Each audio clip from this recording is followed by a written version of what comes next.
Good morning, mga kapatid at mga kaibigan. Tayo po ay nagpapasalamat sa mahal na Diyos, no? Dahil sa kabutihan niya, patuloy po tayong iniingatan. At patuloy po tayo, mga kapatid, mag-pray o manalangin sa mahal na Diyos. Lalo higit sa ating panahon na makulimlim, ating pong hinihintay ang malakas na bagyo. Saan man tayong dako naroon, mga kapatid, sa ibabaw ng mundong ito, ay patuloy po tayong mag-pray at patuloy po tayong manalangin sa mahal na Diyos. Dahil siya lamang po, mga kapatid, ang ating sandigan upang tayo po ay maligtas sa lahat ng sakuna. Ngunit, mga kapatid, tayo naman ay dadako sa magandang balita, Biblia. Ang sabi ng Juan, 1 Juan 2 verse 9, ang nagsasabing siya'y nasa liwanag at napupuot sa kanyang kapatid ay nasa kadiliman pa nga hanggang ngayon. Mahirap, no, mga kapatid, yung talata na ating binasa. Sinasabi natin, mga kapatid, na tayo po ay nasa liwanag na. Sinasabi natin na tayo po ay matuwid na. At siyempre, minsan sinasabi natin na itong iglesia na ito, dito tayo maliligtas. At ang iglesia na ito ay maliligtas. Di ba? Yan ang kalimitan na nakikita natin sa ating mga pananaw bilang isang mga Kristiyano. Na kay Kristo na ako. Save na ako dito. Di ba? Yan ang nakikita natin, mga kapatid. Pero ang sinasabi ng banal na kasulatan,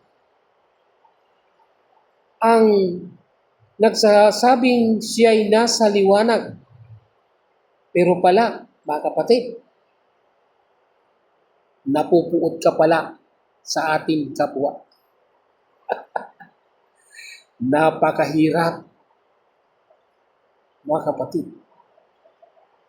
Ang nagsasabing ay nasa liwanag, pero napupuot ka pala sa iyong kapwa. Hanggang ngayon, mga kapatid, nasa kadiliman ka pa. Mahirap magmalaki. Mahirap magmayabang.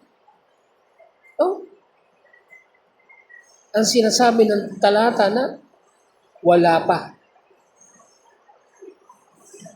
Pero tumitingin ka pala sa iyong kapwa.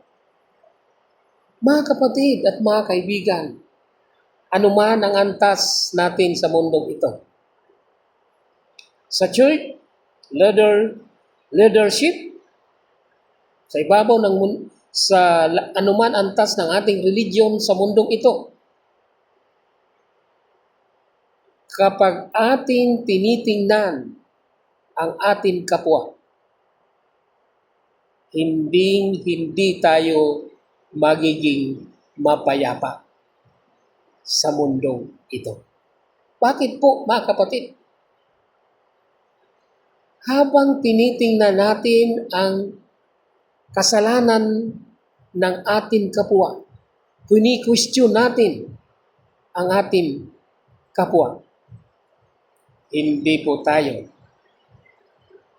magiging mapayapa sa ating isip at sa ating puso. Bakit po, mga kapatid? Nasa kadiliman pa tayo, mga kapatid. Ang sinasabi po, mga kapatid, ng talata sa Juan, 1 Juan.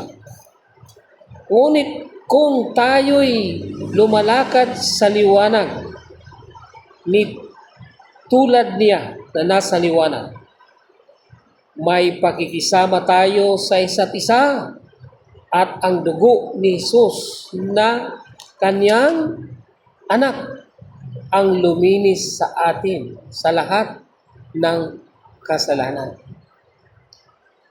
Di ba dapat tayo ay lilinis na ng Diyos ng kanyang dugo? Dapat na tayong mayroong pakikisama sa isa't isa at wala na tayong hindi na tayo nag-iisip laban sa ating kapwa, kundi tayo'y mayroon na tayong malasakit sa ating kapwa. At ang sinasabi ng talata sa 2 verse 1, mga muntikong anak, ang mga bagay na ito ay sinusulat ko sa inyo upang kayo'y huwag magkasala. Ngunit kung ang sino man ay nagkasala, tayo ay may tagapamagtanggol sa harap ng Ama, si Hesus Kristo na siyang matuwid. Mga kapatid at mga kaibigan, sa talatang ito, na kung mayroon man tayong pagkakamali, pagkakasala sa ating kapwa, para hindi na tayo magkasala, mayroon tayong tagapagtanggol, ang ating Panginoong Kristo. Tumingin na lamang tayo kay Kristo. Huwag tayong titingin sa ating kapwa. Dahil habang tayo'y tumitingin sa ating kapwa, hindi po tayo maliligtas. Sana po, mga kapatid, ay marami po tayong natutunan. God bless and good morning po sa inyo.